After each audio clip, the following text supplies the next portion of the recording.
On behalf of our MANCOM, I would like to take this opportunity to thank all our attendees present here today and online as well, as we are also live in Zoom.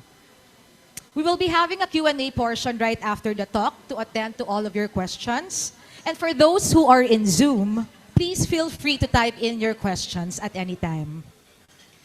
For our guest speaker today, he is the chairman of Ramp Ver Financials, one of the largest distributors of investment funds in the Philippines. He is an active entrepreneur with companies and endeavors in multiple industries.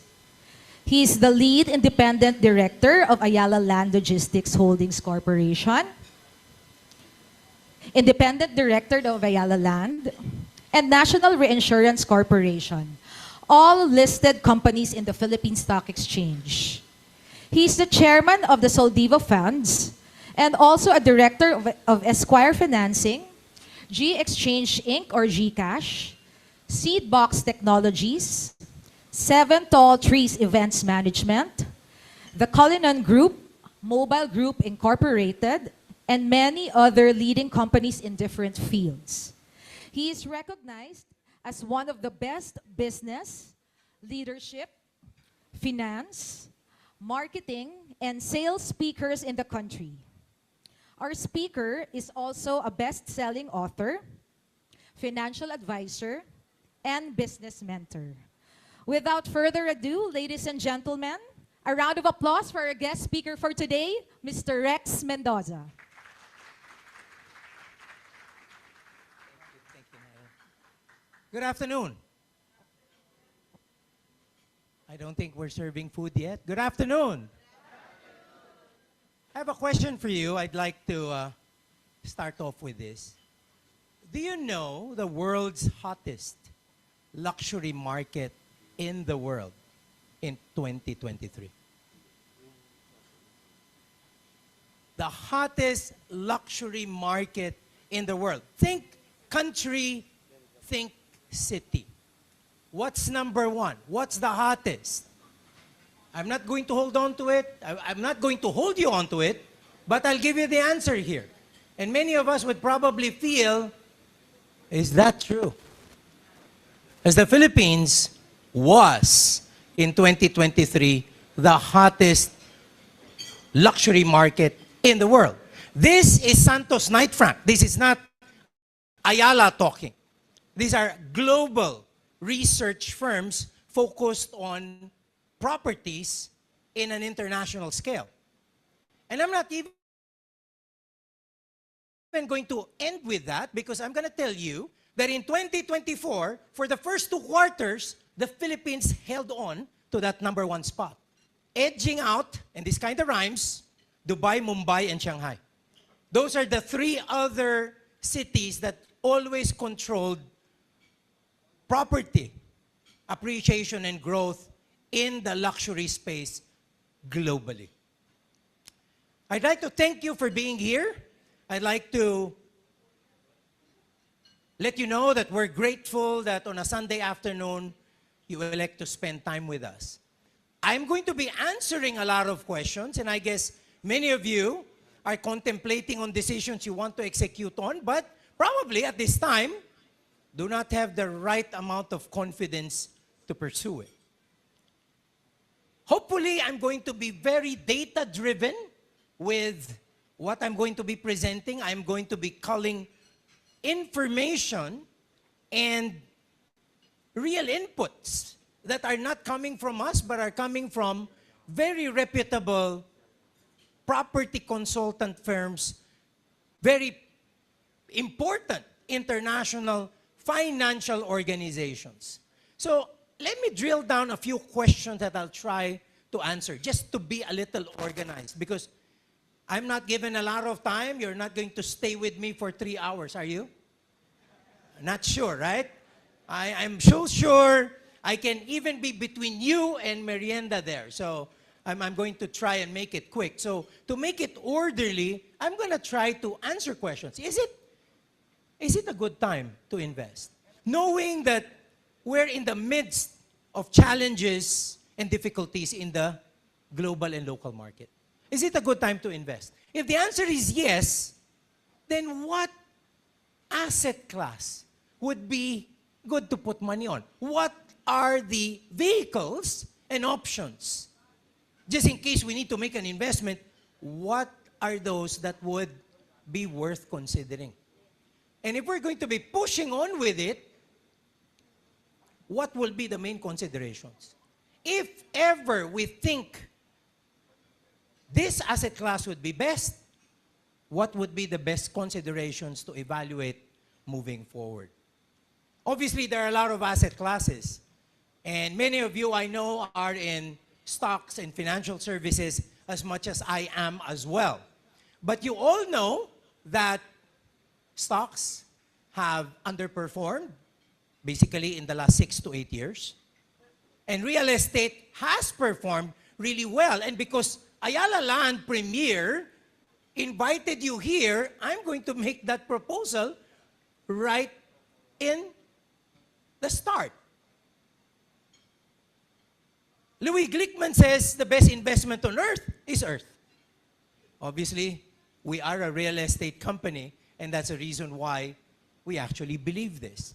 But is it gonna hold for the next 5 or 10 years or so? Because we're not making an investment decision just for a year or two. A lot of people think that I'm going to be making a long-term decision, but most of the considerations are the way we feel currently, which kind of needs to get challenged. If you're making a long-term decision, you have to evaluate long-term data. You have to look at where it all boils down to. So basically, why real estate has been a favorite in the Philippines? And you all know this, so I'm going to be quick.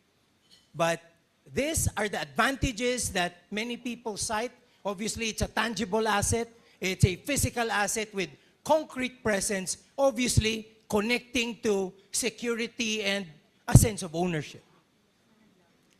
But for the financially adept people, for those who are focused on the financial side of comparisons, real estate gives you options for capital appreciation and passive income with the rentals.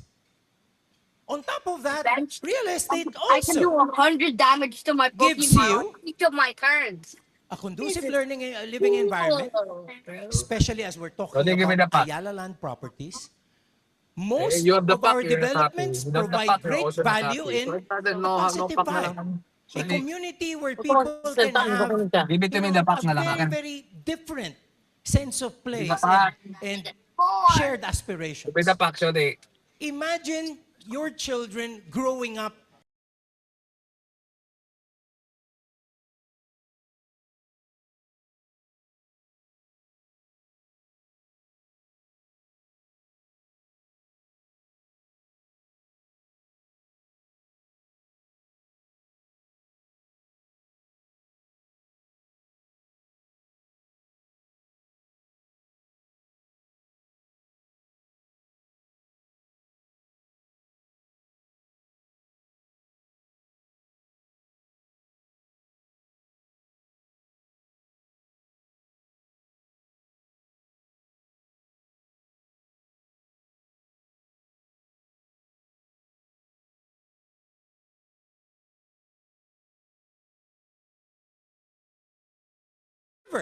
over and above stocks, real estate provides this. I have yet to see an investor in the stock market going home telling kids, let's have a picture with my stock certificate. You don't do that, right?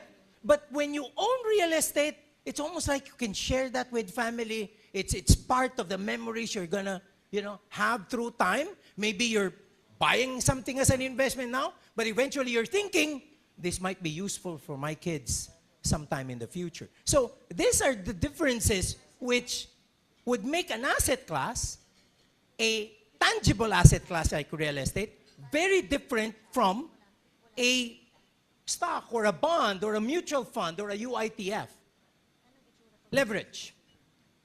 For most part in the Philippines, if you invest in financial services, the money you put there is your investment. In real estate, because you can borrow, or even, as developers give you the opportunity to own without paying. And you see that, I think your friendly property specialists have shown you opportunities to be able to take on property at a 10% down, maybe a payment period that can span now over 5 years or 5 years. That is leverage for you because you can already own the property, but you haven't really paid for it. Like, just straightforward comparison. If I buy Ayala Land shares, I have to pay for those Ayala Land shares. Ayala Land shares go up 25%, I make 25%. Real estate's different. You buy property today, as I always go back to this example. I bought New Valley in 2008 when we launched it. It was 8,000 per square. We didn't exactly pay 8,000 per square. Many of the buyers had terms. Some of them paid 10, some of them paid 20%. By the time the fourth year happened, maybe that was 2012, 2013, the price of New Valley shot up to about 20,000. If you haven't paid the whole package and you only paid 25%, that uptick of 100% is not your uptick because you only paid the fraction of the price. That kind of leverage expands your earning potential. So much so that if it goes up 25%, your yield is 250% because you just paid 10% of it. That's a computation that not a lot of people do because, again, it's a function of how much you doled out, how much you paid. It's not a function of the price because the price becomes irrelevant. That's not the money you shelled out. So in the computation of real return on investment, you have to look at the payment schemes. And that's why a lot of people are sometimes asking, do I pay for cash or do I stretch this out? If you're given the option to stretch it out with zero interest, why not get the free money? You can get that free money. But this is big. And I can tell you, one of my good friends, who is an active trader, one of the biggest brokers in the Philippines in stocks, upon hitting 65, started to buy real estate. And I was really surprised. He wasn't an avid fan of hard assets. And I asked him, all of a sudden, why make that shift from financial instruments, market instruments, now to real estate? Why? You know what he said? Rex, at 65, I'm now thinking about the next generations. If I give them money in one generation, that can be gone. But as we all know, the richest of the richest in the Philippines will always hold in their portfolios a portion of the city center as part of their portfolio. The rich in the Philippines will always own land, majority of them, in the most popular city centers in the Philippines because they're thinking future generations. But I have to address the elephant in the room. I think many of you attended this afternoon because of, you'd like to hear something about this, right? I mean, everything that we see now, people think real estate, there's an oversupply. It's almost like connected directly. The elephant in the room is the oversupply of Philippine real estate that can probably lead to its potential crash. I am not going to avoid that. That is a real discussion. And that's the reason why we have to be a bit more detailed and granular because I don't want to pull your leg and just basically avoid this topic. Because this is a real topic that needs clarification. And why? Because of social media. Right? In the last 3 months, we've seen the birth of a lot of young real estate gurus on TikTok. Okay, that's where it is. I mean, it's not going to be in headlines. It's going to be on TikTok. And this guy, actually not Filipino, He started living in the Philippines in 2013 and he's not here now. He's, as much as he calls himself an international investor in real estate. Okay? And when we get to ask how many properties there were, I mean, it's basically less than 20. So, where does the whole fear come from? It's a lot of details, but you see, in social media, and I know some of you are active, especially in TikTok, the key is to have a hook. You have to have a hook. Because without a hook, people will not watch you. So your headline will have to be very strong. 5.8 years, 75,000 unsold condos, 67,000 unsold condos. So he got all the views. And as one person gets all the views, people follow. So we have more and more real estate gurus in social media, right? And I'll tell you, many of us don't even watch the whole video. Because the headline can be so bad, but at the end of it, they will say, it's a great opportunity now because you can get deals from your developer. That's what they end with. But many of us don't watch till the end, do we? You know, we swipe and watch another one. So we always get the headline. We don't get the details of the conversation. And I will tell you, are these people saying things that are factual? The answer is yes. They're not lying. This comes from real research. This is Lee Chu Consultants research coming up at third quarter of 2024, saying there are 67,600 units of ready for occupancy or RFO units that will take 2.4 years to sell. That's where the oversupply discussion started. And obviously, there's another research firm who came up with the results a bit later. So because it's a bit later, it has to be more exciting, right? So that next one is Colliers, and they said 75,300, and it will take 5.8 years to totally sell. And if you're going to be looking at, you know, inventory, dark blue, light blue would be your take-up, which is like the sold units are going down. The units that are getting introduced into the market would be going up. That is when you come up with a straight line view of how long it will take to sell those units. So it's factual. It comes from real data. But people did not drill down, as I've said, with enough detail and granularity.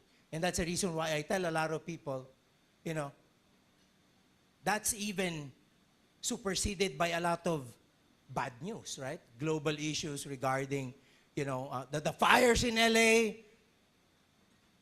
environmental issues, climate change issues, and then political issues. Trump 2.0 with all the tariffs and our very own Sarah impeachment.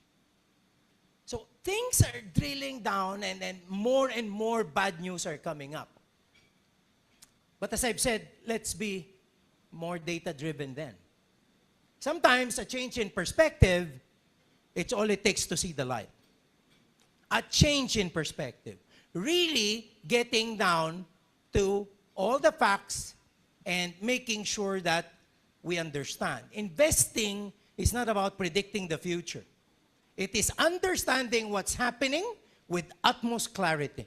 Because if you understand what's happening, that's the only time you can have clarity when it comes to opportunities. If you're going to be doing that, you're going to see that the Lee Chu report actually came up with where those units are. So the 67,500 is broken down into the number of RFO units per area. So where's the big number? It's Quezon City with 18,500. Ladies and gentlemen, Quezon City is such a big place. Quezon City is bigger than Singapore. So there is a difference between a condo in the periphery of Novaliches and a condo inside Vertis, which is the CBD of Quezon City today. That is where the Grand Central Station of all the significant rail networks will congregate. That's where it's almost like Grand Central Station of New York. That's going to be between Trinoma and SM North EDSA. If you're within that area, you're not going to be worried about this. But when you push numbers like that and you generalize, it's really scary. Look at that, 3.4 thousand, 1,300 in BGC. That is less than a year's supply. If you're going to focus just on BGC, where we are,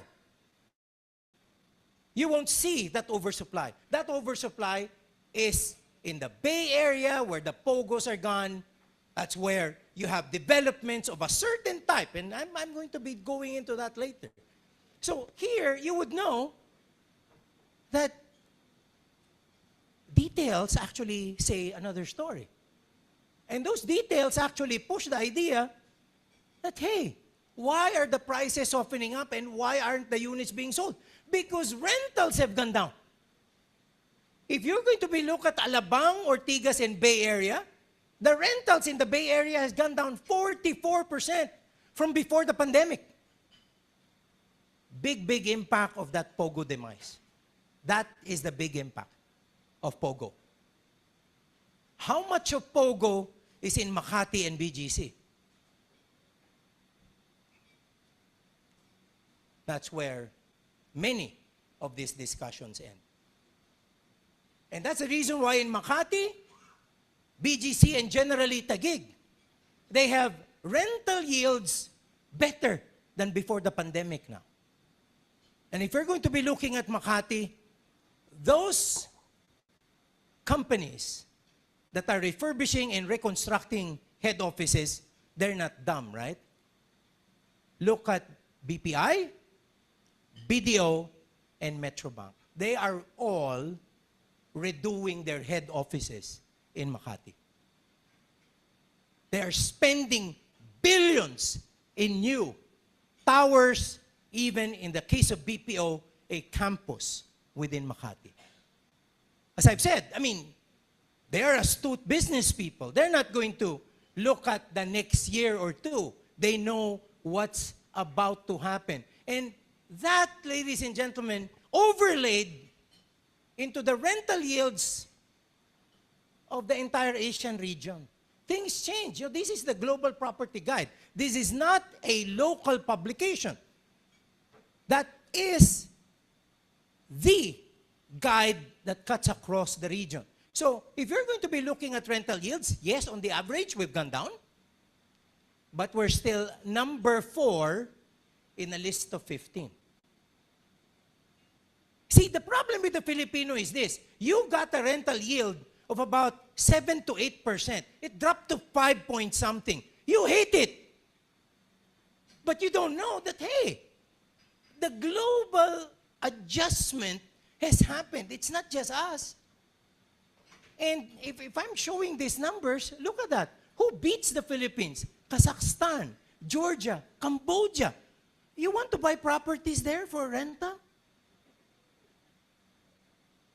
That's who beats us. And in that particular area, maybe quality vis-a-vis return, you have to know how to put your bets in there. Furthermore, again, going back to that Lichu report, I'm not even skipping this. It comes with the entire deal. It comes with the entire package. What is David saying? Lichu is saying that demand is stabilized, but the launches have been muted. Real estate companies know that there is excess supply. They will not launch new projects if they know they're going to be losing out on money because they cannot sell those units. But we're also not dumb either. In the Ayala Land portfolio, where are the launches coming from right now? I see smiles with our PSS at ALP. Why? Because the launches are coming from Ayala Land Premier and Alveo, where the glut is not actually visible. look at where the supply is. See, the problem about this, ladies and gentlemen, is the fact that a lot of launches happened before the pandemic. When the pandemic happened, guess what happened to all of that construction? They all got delayed. And they're all being delivered now. Sabay-sabay. So obviously, you will have that kind of supply. You will have to be able to sell that. And I'll tell you this quite straight, 5.8 years, 2.8 years are the numbers that they said. I am a director of Ayala Land. And this is public knowledge. We have shared it to the media. Our inventory is 18 months, and that includes Avida and Amaya. Just by that, you would know that most probably, ALP and Alveo numbers are going to be strikingly low. But let's not stop there. Let's look at prices. Look at how the prices would have moved. The reason why rental yields have dropped in Alabang, in Ortigas, and in the Bay Area is because prices have also moved up so much in those areas. It's always a function of a numerator and a denominator. If you're going to be looking at yields, it's always a ratio. The prices went up. So obviously, the ratio goes down because the price is the denominator. Does that make sense? Any accountant here who can probably back me up on that one? But you might say, oh, too expensive now, Rex. Really, really expensive. Again, we go back to that Asia-wide view. Property Guide 2025, fresh out of the bakery. That is a January number. Out of the list of the same 15 places, in terms of pricing, we're number 12. So we think we are expensive. But the entire world thinks otherwise. And that's the reason why we have a lot of Middle East buyers, US buyers, and Singaporean buyers. Sometimes the growth rate of those buyers are higher than the Filipino buyers. Because they don't look at social media, ladies and gentlemen. They don't look at what's viral. Like when Sarah's impeachment got viral, can you just imagine what happened to the stock exchange? Is there a direct impact on the performance of the companies fundamentally? The answer is no. But is there an impact with the price? Of course. It's always a supply and demand thing. All the factors that drive residential demand are all up. GDP, OFW remittances, BPO revenue, tourism receipts. Our tourism receipts up by 33%. BPOs have hit 38 billion. Do you know how much that was in the year 2000? BPO revenue was basically $900 million. It's now 38 billion. That is an entire industry giving you the dollars. And people are saying, oh, that's dangerous because AI is coming in. You think AI will operate by itself? There will always be people necessary. Again, the drive is to get ourselves into higher value work. There is no discussion there. We need higher value work, but we're still gonna get this growth, and people are even saying, oh, Trump 2.0, Rex. Mr. Trump will keep the jobs in the U.S. Mr. Trump is a businessman. You want the U.S. companies to really do well, they have to be competitive globally. And to be competitive globally, they have to be competitive price-wise. And to be able to be competitive price-wise, they have to get low-value labor cheaper than what they will spend in the U.S. That's a given. And that is why Trump 2.0 actually was a signal that people have forgotten Trump 1.0. We've watched this movie already. Did Trump say that before? The answer is yes. What happened afterwards? The BPOs grew. So, on top of this, people are going to say, oh, strategic infrastructure. What supports real estate growth? What supports appreciation? It's actually infrastructure. And we're going to be having MRT 7, MRT 3. I've mentioned the Grand Central Station. I've mentioned the subway, which not a lot of people know. The subway is more than 50% complete now. It's on schedule to open at 2029. Those are the things that we should be talking about, right? Not Maris Racal, not Rico Blanco. You know, if I'll tell, I'm in retail as well. I know what became viral in 2024, what the Filipino is watching. I tell a lot of people, how can you have hope when what we consume is all hatred? Right? I mean, that's what's happening. People miss out on this. A road network in Luzon, and this is going to startle you, road network in Luzon with a spine system that will make Bicol to Ilocos 9 hours instead of 20. From 20 hours to 9. I think you all see that now. When I was going to Clark, Baguio, or anywhere in the north, my travel time for Makati is plus 1.5 hours. That's only EDSA. That's only EDSA. Anything is plus 1.5 hours. Now with the Skyway running at around 60 kilometers per hour, that becomes 18 minutes. I always time myself. 18 minutes plus or minus 3. That's how great it is. But when all of these things come to fore, 2028 and 2029, how much will real estate be? By that time, you won't see the glut that people are talking about today. By that time, everyone's going to be confident. By that time, all deals are out. By that time, it will become, again, a seller's market where pricing and deals are going to be off the table. As I've said, I'm a financial advisor, and I get all of the reports from analysts. I can show a lot, but I probably will have time to show only one, and that's the reason why I decided to show Atram, because Atram is the #1 fund manager today. In terms of the fund management space, UITFs and funds, they're #1. What are they saying? A lot of numbers here, but what are they saying? We missed the 6% in 2024. It was a forecast of 6%. It became 5.8. But what are we expecting for 2025? 6.4 and 7. Okay? With an exchange rate that would probably be muted as well. It's not going to go beyond 60 because we have the muscle, we have the foreign exchange reserves that we need to defend our currency.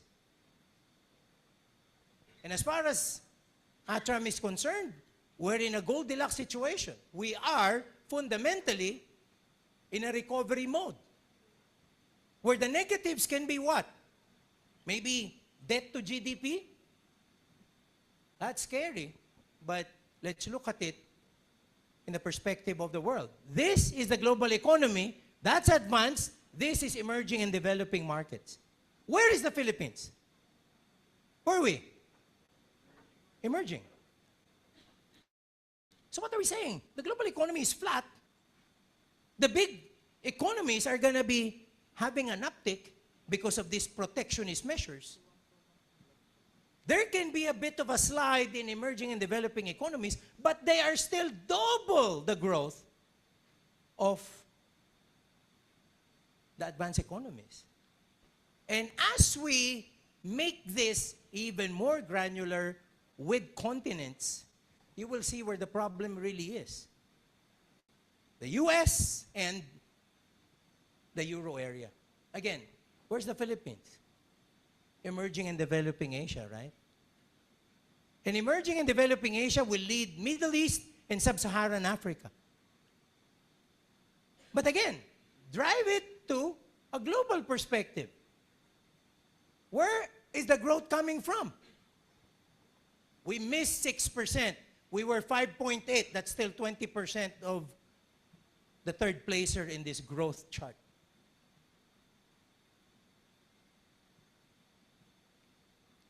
We have to probably take a look at what are the real numbers. Because the real issue that we have, ladies and gentlemen, is confidence.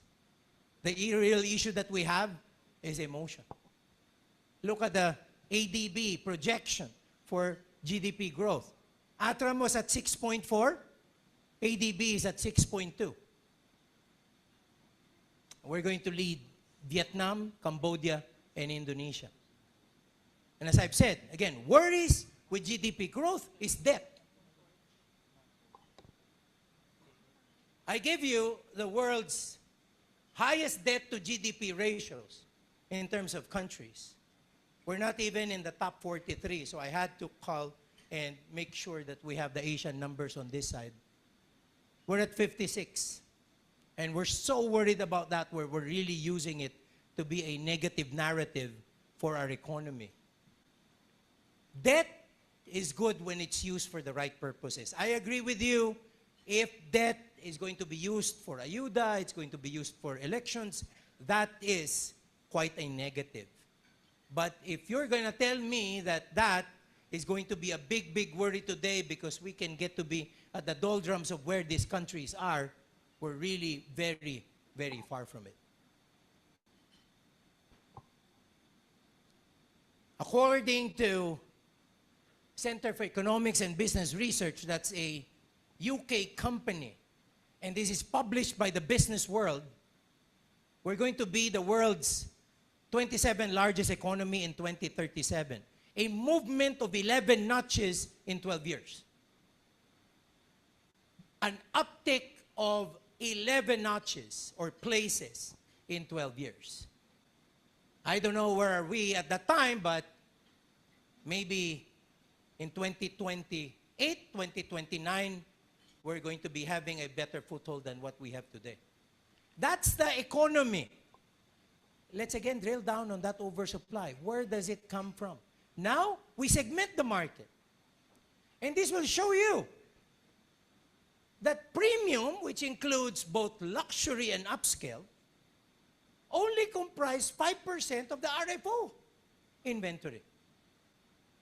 See, that's the problem with people who are not drilling down on the data.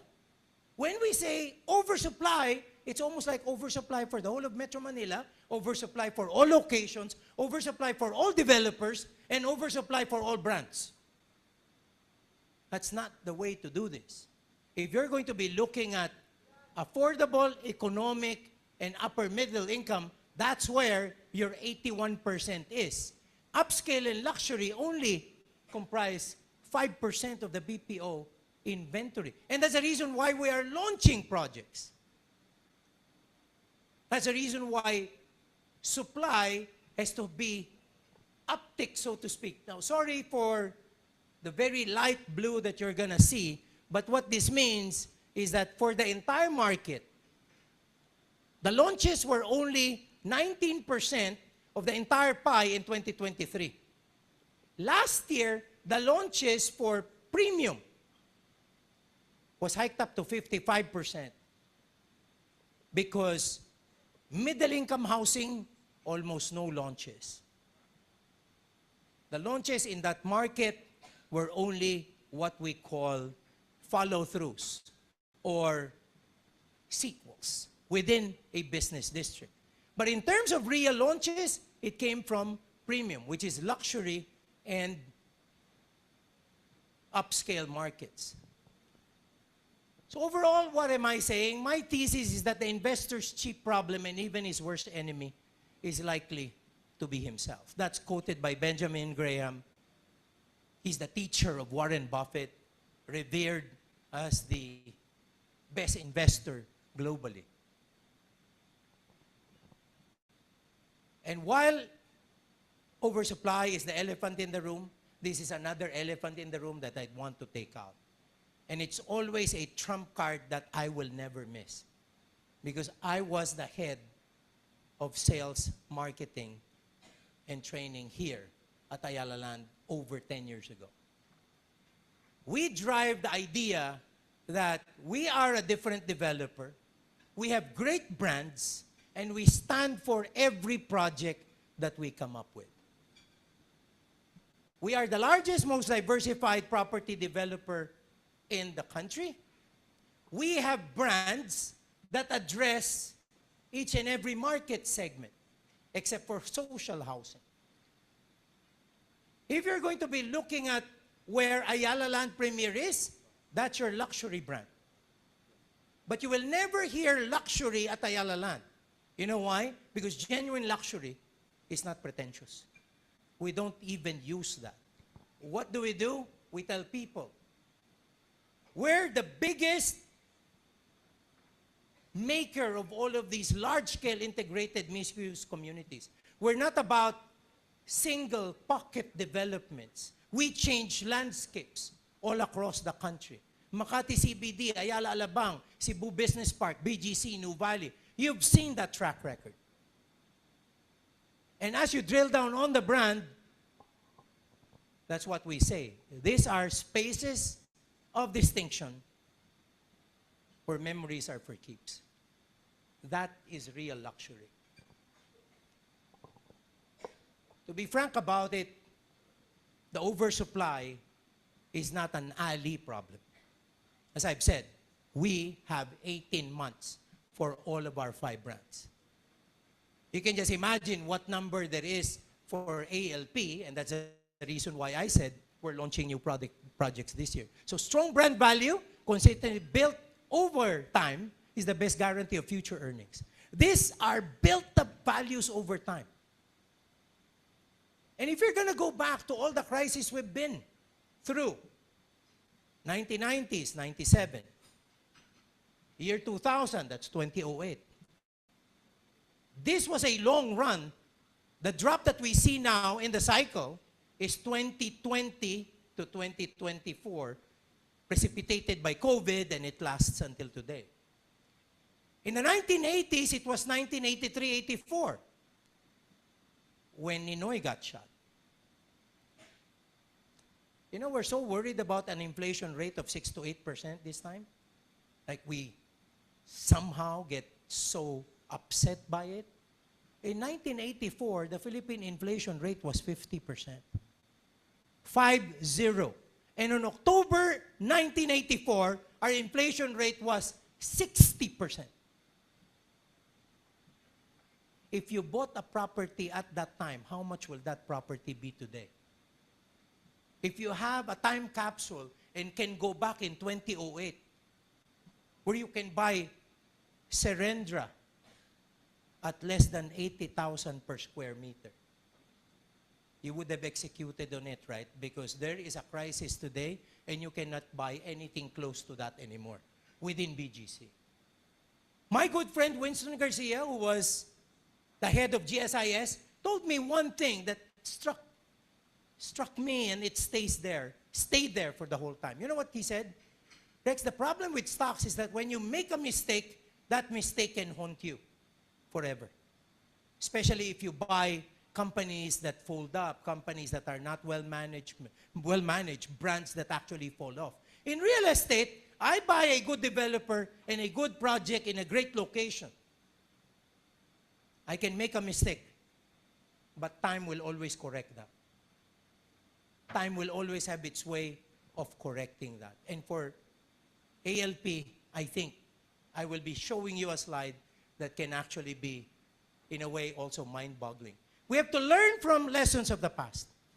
There are so many times when this has happened, and many of us actually brush it aside and maybe not take on the lesson. But history will always repeat itself for people who have never learned that lesson. The lesson that will make us change the way we deal with opportunities. There are connections between fear and opportunities. Where there is fear, there's an opportunity. But when there is great fear, there's a great opportunity as well. I mentioned Trump. This was Trump 1.0. Trump got elected, markets went down. We believed him. America first, all the BPOs will be jumped. From that time, and 3 years after that, where did the market go?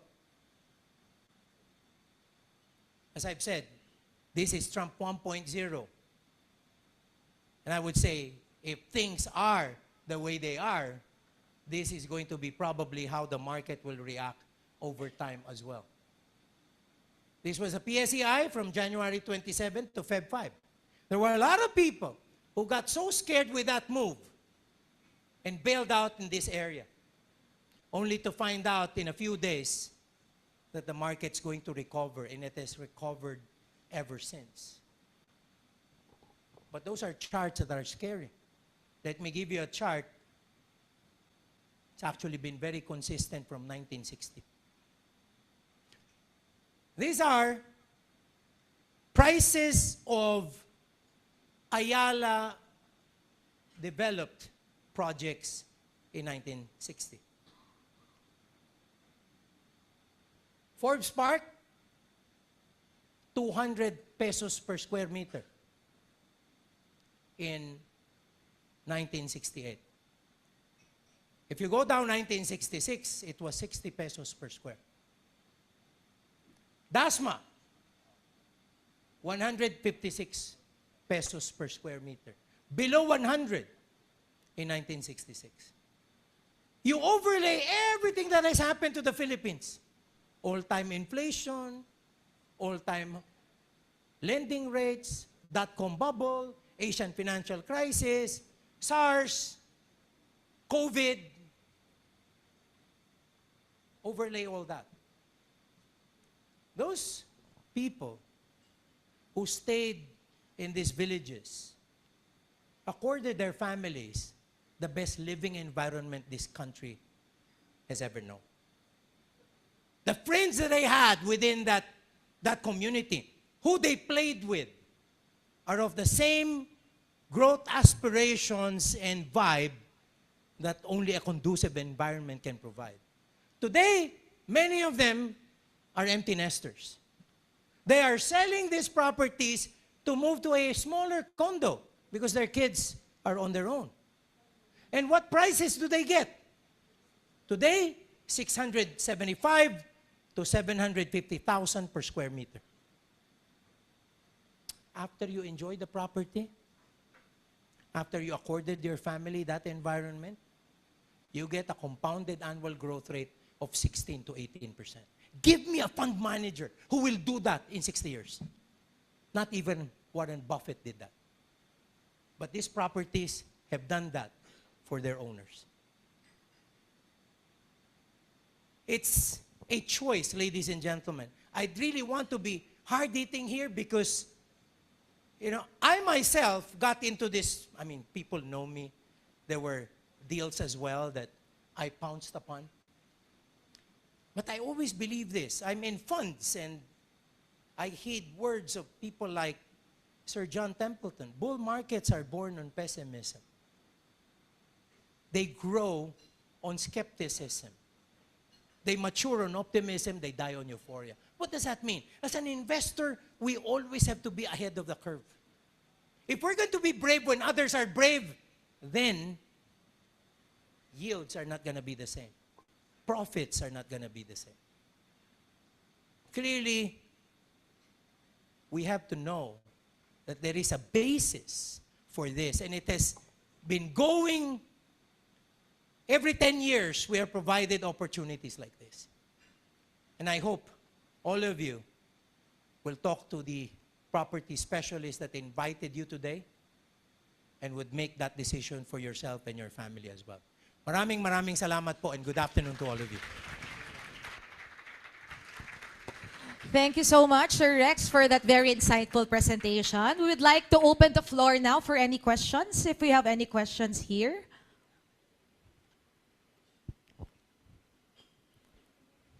I believe we have questions in our chat box already. We have a few questions in our chat box.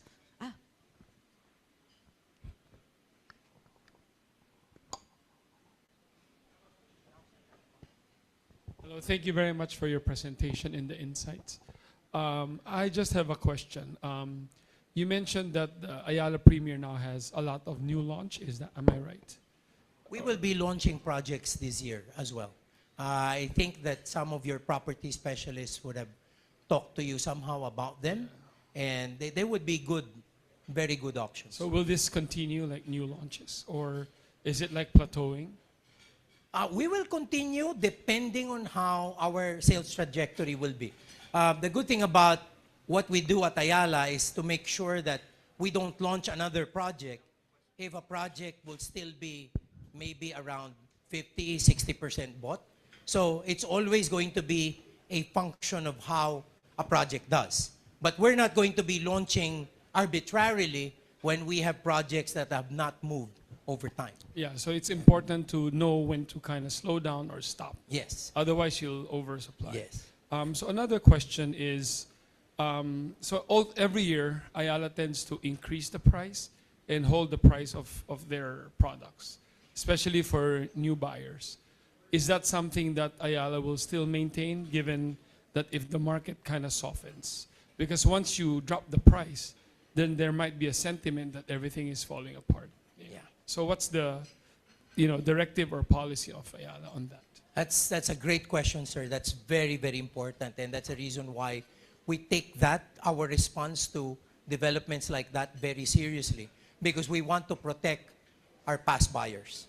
We'd like to be able to protect them. But on top of that, let me also cite the fact that new launches will always take into account new costs. So the price of steel, the price of glass, cement, all of these are going up anyway. So if you're going to be maintaining even your margins, it's really going to be an uphill climb when it comes to pricing. However, we also would like to make sure that if we have projects in inventory, that we can hold on to them and not sell them at a bargain like some developers will do. Can you just imagine if you bought a unit for, like, let's say 15 million and you realize somebody's buying it at 12, right? You're obviously going to feel bad about it. So what we do is that we hold on to our units as much as possible on the inventory. We're not going to sell it down. And if ever we do, let me be very clear, for some of our projects in Avida and Amaya, we did that, but we offered it within the Ayala family. This is not going to be offered in public. We were doing that because it's Ayala's 190th year, and it's also a particular anniversary for Ali, which is actually 35. So what we did was a 1.9% discount and a 3.5%, which is basically still below what the discounts are for some companies that are doing 30, 20%. So for us, it's just because of family members, and it's more because of milestones in our company. But we never offer that to the public. We'd like to be able to keep values firm. When you say family members, you mean employees? Yes, BPI, Globe, Employees. yeah, employees. So you think that policy will hold, like, in the next few years to maintain or increase at least the selling price for new launches? Yeah. For sure, sir, because right now, we don't have the inventory already. We're now down to, even for Amaya and Avida, we're down to 18 months. Do you also consider the occupancy? Because there are some investor who buys it and tries to rent it out and can't rent it out. Sometimes they bought it at, pre-selling, and then they'll just unload it at ridiculously, below market. As a buyer, then you'll say, hey, I should have just not buy from Ayala and wait for somebody else to sell. How do you address that if you do? We have done many measures. One of it, you'll be excited to know, we're also launching our own leasing organization.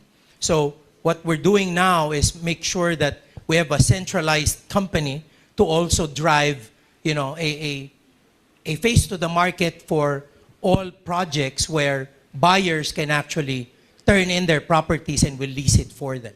So if people are getting a hard time leasing them out on their own, we'll probably have a central unit that can also help them offer it to the market. So these are little way of being able to help out many of our buyers, because again, especially those that are OFWs. Sometimes, once a tenant leaves, they don't have a ready tenant to come in we have to have an organization to replace that. So a central depository of all the potential leasing units can really help because we have the markets. People call us directly. Is that up already or just in the making? It's actually up, sir. It's functioning? under APMC. See, that's the nice part about Ayala Land. We have all of these companies like our own construction company, which is by far the biggest construction company in the Philippines. It's called MDC. But on the property management side, we also have APMC, which we actually call the trump card of our property development projects. And that's property management because they're the ones within the building. So they will also be the one on the ground to make sure that the leases can also happen. I guess my last input is that the Ayala Land would still always monitor the occupancy. It's not just, oh, I sold it, I'm done, next project. Yeah. You know, because at some point there's a tipping point where you can't rent it out. Then what? People will start dumping it, especially if they bought it at an early price. Yes. Thank you. Thank you. We are very serious about it, and that's the reason why, again, a matter of pride that we tell people, like, if you see Ayala Land projects, no matter what happens to the markets, we do take care of our facilities. Again, case in point will be the Salcedo area. If you're going to be in the Salcedo area, think about 1 Salcedo, 2 Salcedo, 3 Salcedo, Regency. All of those were the first condos we did in Makati. They're the first ones, okay? If you visit those projects, visit those residences, they even look better than competing condos within the area that were introduced to the market decades after. Right? I'm not going to name names, but you know projects within the area that actually look old, they're run down, because again, it's property management and the leasing side that they weren't able to control. We'd like to be able to help our buyers control, and that's going to be part of the service, sir. Thank you. Thank you for your questions. Do we still have any other questions here in our audience? Okay. Sir Rex, we have some questions from, I'm here, sir. I'm here at the back. We have questions from our online chat. So there is one client who is actually, the concern is buying between a secondary market and a pre-selling. Because, you know, it's always, I guess, a concern for property specialists that we offer off the plan or pre-selling, and then they are being offered a secondary market, which is like maybe 30% below the current marketplace. So how do you actually like help our clients here to make the decision as to which is a better deal, a secondary market or a pre-selling project? There are going to be pros and cons all the time when you compare secondary and primary. The big advantage of secondary might be price, because people are probably needing the money and they'd like to be able to, you know, cash in on the property. They might also have bought this as a much lower price years ago. So even at minus 30%, they're still pocketing gains. So basically, pricing is an issue. But for some buyer, it will always be important to put a computation on total cost. Because on pre-sale, you can stretch your payment terms at no interest. So you can use the money, right? And make sure that you can lever, you know, other purchases and probably other positions, other financial services products that you can use while you haven't paid for the project. Like let's say you put a 10, 20% down, you pay another 10 to 20% over 5 years. See, at the end of 5 years, you own the property, but you only have paid less than 50% of it. So you have used your money, unlike buying secondary, where you're probably going to cuff out the entire price. So there is a discount rate that equates it and makes it equalized. Okay, so again, for me, the property specialist will have to be able to make that computation of effective cost and IRR, but there is a cost of money that has to be computed there. Now, the thing that I know, outside the financial side to it, is that maganda sa pre-sale, you can have choices of projects. See, in secondary, what's being sold is the only option you have. right? In pre-sale, you can choose like what's close to the park, a corner lot, stuff like that, because you almost have a blank canvas to buy from. So that's another plus for me. Now, but let me share with you, because again, close to my heart, because I've seen this happen in my own experience, no? I probably would have bought more because of the leverage. And as I have said earlier, we bought from New Valley, right? And probably at that time, I was new in the game, not really that confident, so I bought one, right?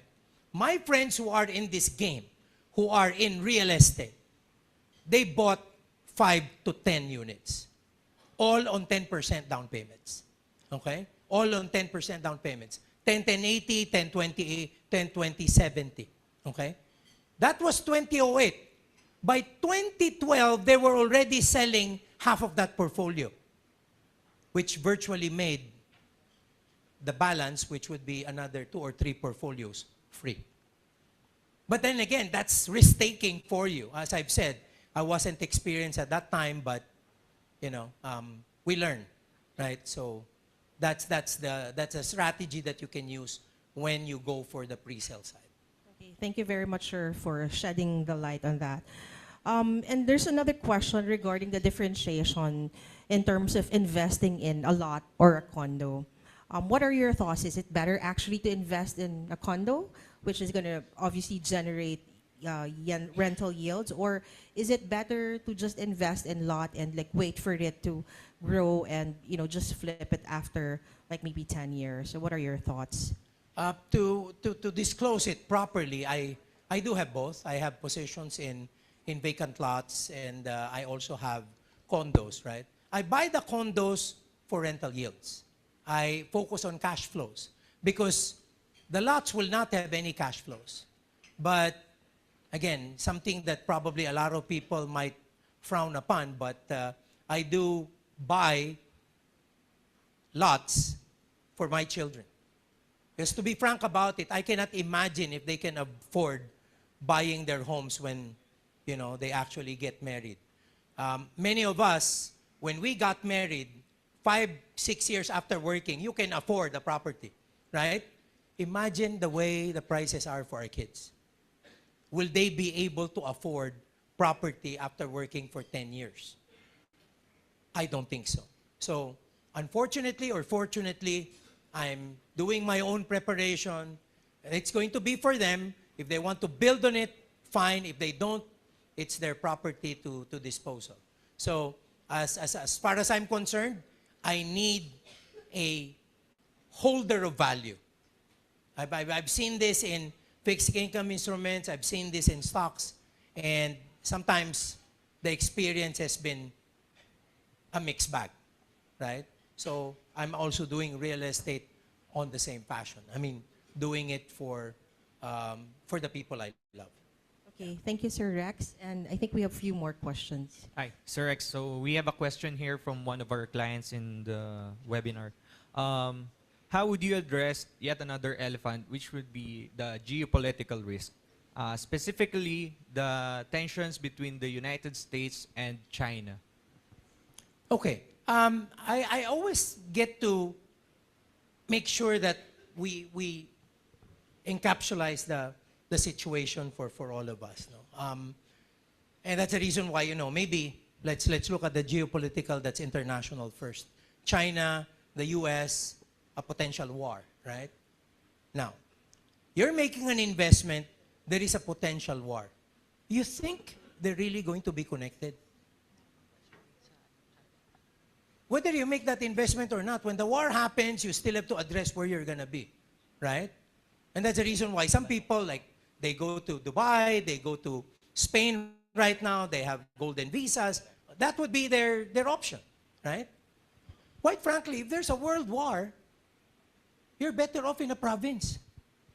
No one will take, it's not going to be a target, right? If you're going to be in one little island in Bataan, who cares about you? Right? If you just really want that, see, I drive home that kind of a discussion because quite frankly, I don't connect. Because when a war happens, all of the things that you hold, whether those are stocks, that's bonds, they're also going to be down. They're also, I mean, that's a pervasive problem, right? Sometimes we get to think about those considerations and it kind of holds us back. Then what do? Nothing. In which case, what's going to hit you? Inflation. And inflation hits everyone else. So, sometimes, I have a good friend, Edward Lee, and he's always going to say, there's so many considerations out of life, and sometimes we all mix them together, whether or not they're actually connected. We're now going back to our audience for any questions.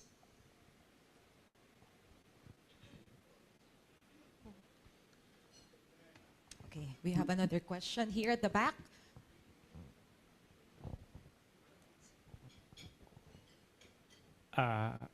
Hello, good afternoon, Sir Rex. I have like kind of two questions.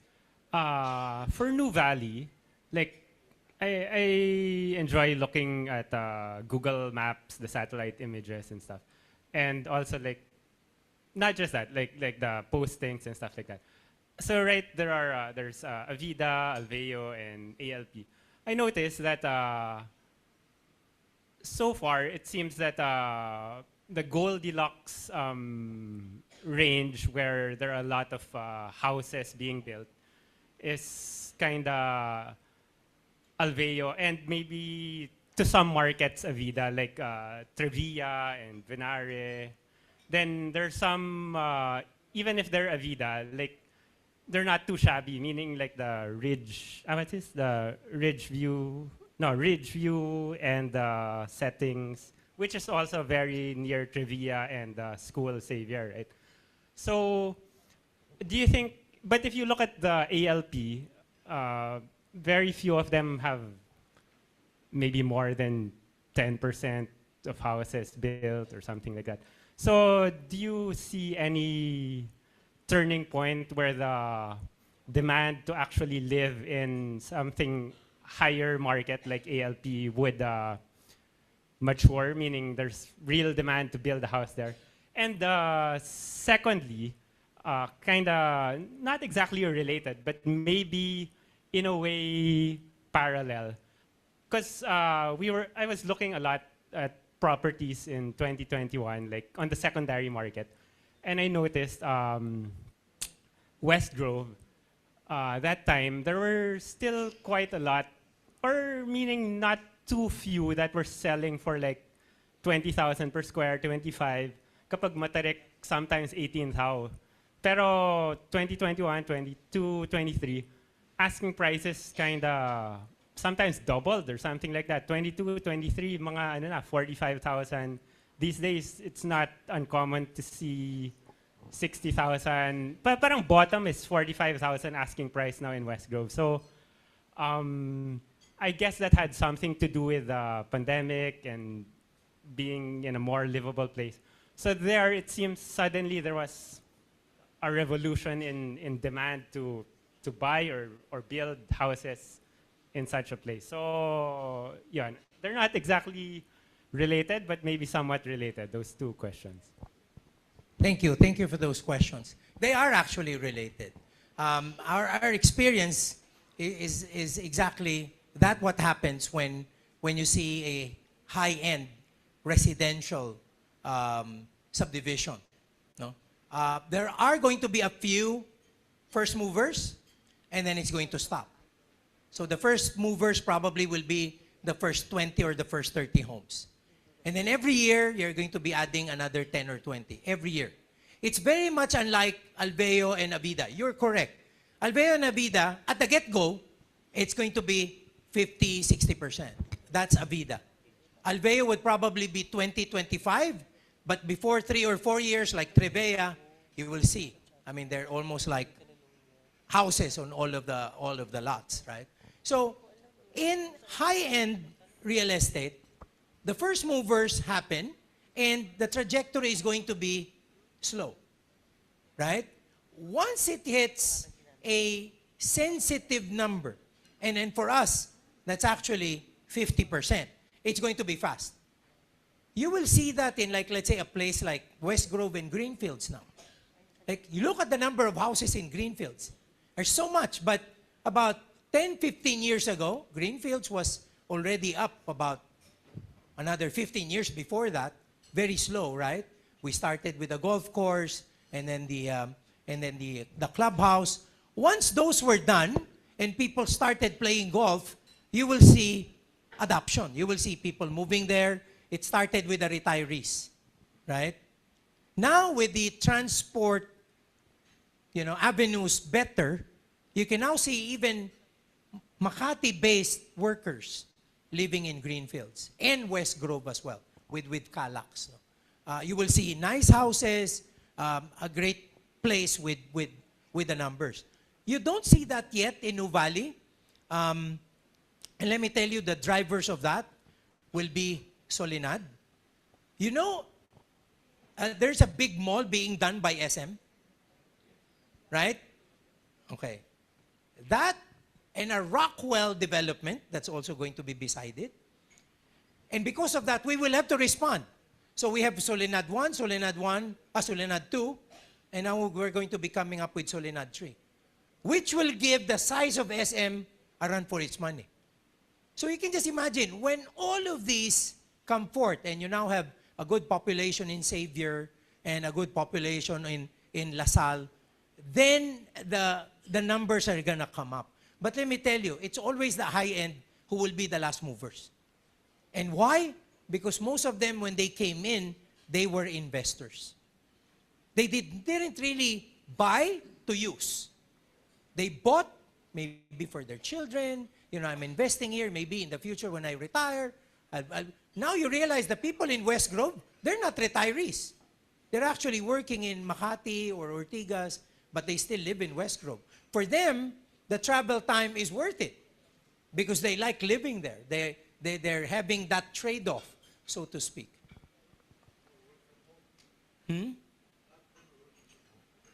That's the other development that we see now. Thanks, Rolly. People now put up homes in West Grove and they work from home. They'll probably go to Makati twice a week, 3 times a week, and they're basically working from home. And again, I tell everyone, I put my money where my mouth is. I have a house in Abrio. And I'm probably not going to be ashamed of it. I'm like the number 3 house there. Number 3. So, I don't exactly live there. I still live in Makati. But it's still a great place to be in for weekends when I do some golf in the area. And who knows? That can be probably for one of my children when they grow up. I actually want to lease it out. My kids don't want to lease it out. Because they're not footing the bill for the maintenance, right? It's me. So. Can I ask a follow-up question? I think there's a dilemma here because as a company, Ayala is probably mandated to grow. And if you start adding inventory to the premium segment, especially in that area, Ciela and all that. So a lot of these properties are bought for investments. And most likely the people who bought these houses already are living somewhere, maybe Alabang or somewhere, right? So it'll take a long time for that to be used. So it's just vacant. And then if you keep opening new developments, so there's really an oversupply going after the same basket of buyers. So parang my point there is, the dilemma is with the organization also. But if you start, for you to reach that probably target and say we're the biggest and all that, you have to keep developing and selling land so the inventory is going up. But actually the buying capacity of that market, which is let's say the premier market, is not may or may not be growing as fast as your development. So how do you balance that? Because what will happen is people will invest, you won't actually build. That's why the other developments, it might be their first house. So when they buy, they immediately build. But a lot of these premier, they just buy and leave it there. And then when you want to sell, the other people who bought during pre-selling will sell it cheaper. And then you have a new development left and right opening. So there's a lot of inventory. How do you fix that? Because as an investor also, you want to make sure that the supply is also somewhat limited. Otherwise, it's not really premier because it's available everywhere. So how do you address that? Okay. I guess the crux will lie in one of the things you said, is that does this market have the capacity to continue buying? Does this market have the capacity to continue investing? And does that match big numbers when it comes to population, which we also do as studies? We're probably not going to be building just for the growth, because at the end of the day, we'll pay for that. We'll pay for that growth, because if a subdivision is vacant, you can just imagine people are not going to be willing to pay for the dues. And to make it a high-level community, we will have to foot that bill. So we're also going to be constrained not to overdo this. But again, for me, just a generalized view, I can probably share, more, let's just say, drill down numbers. But just imagine, we're 120 million Filipinos now. Okay? So if we're gonna say, conservatively, 10 people per family. So how many families do we have?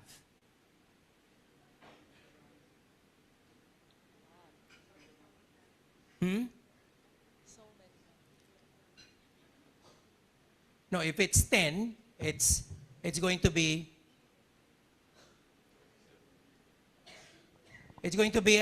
12 million families. Okay? 12 million families, and a very conservative assumption of 10 people per family. We have less on average, right? So surely we have more than 12 million families.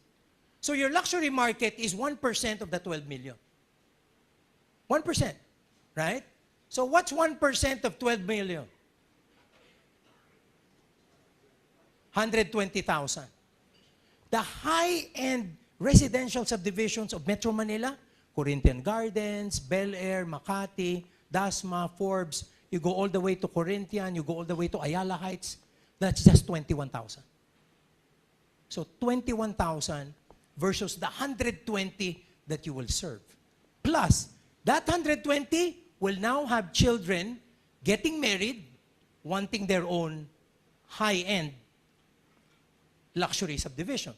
So you will see the reason why the prices are the way they are in Dasma and Forbes is because people want to stay in Makati. What's our problem? Transportation network. Given, if I tell you that the drive from Makati to, like, let's say, New Valley will cut in 30 minutes, don't you think a lot of people will live there?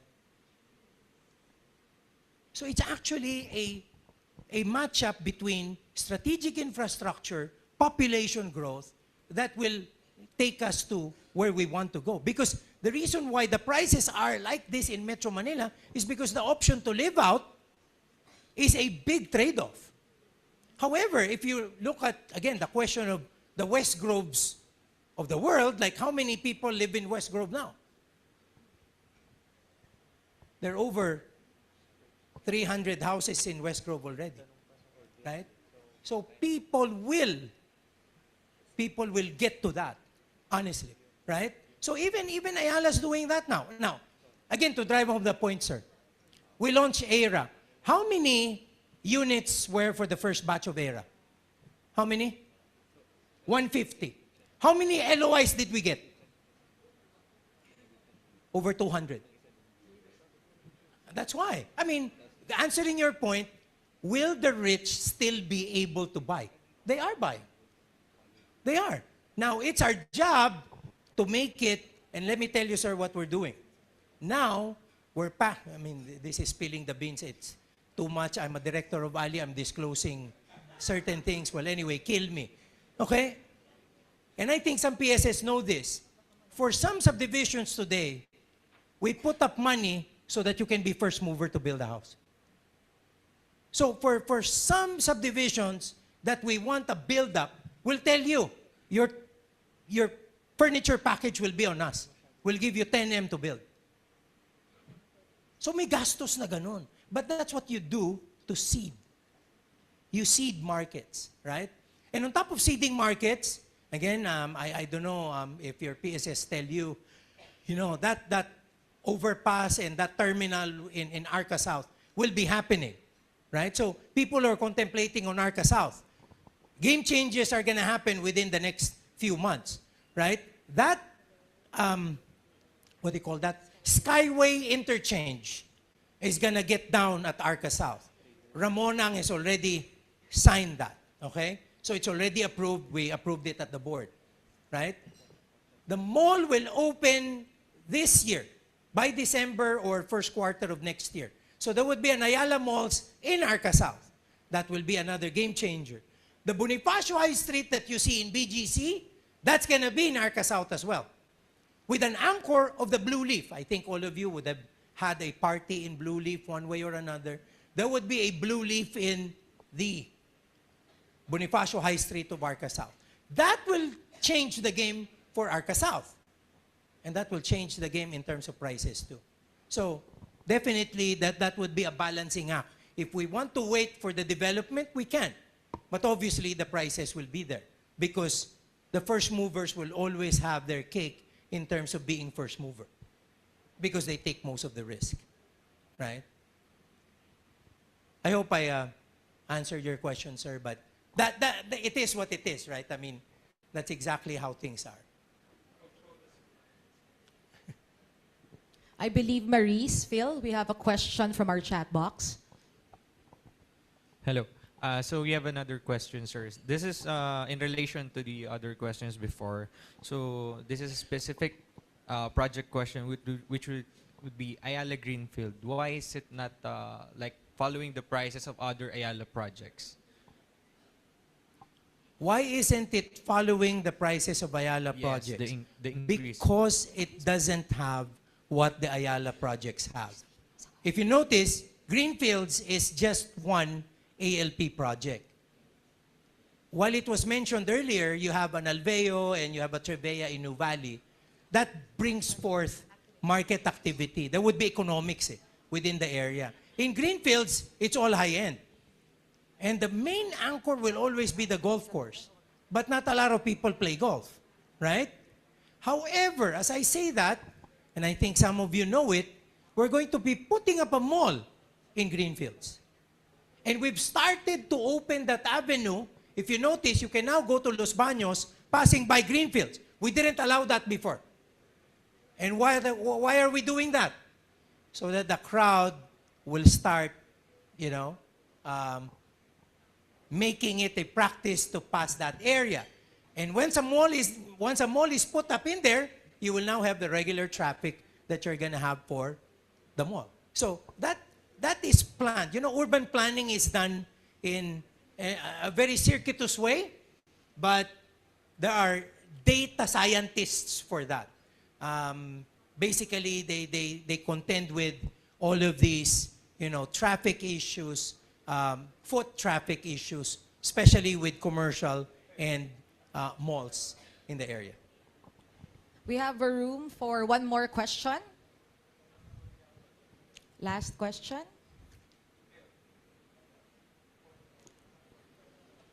No more? If we don't have any more questions, we would like to thank Sir Rex for his very insightful presentation. This is our token of appreciation for you, Sir Rex. And please stay. Feel free to stay, everyone, if you would like to still continue your discussion with your property specialist. Enjoy the rest of your weekend.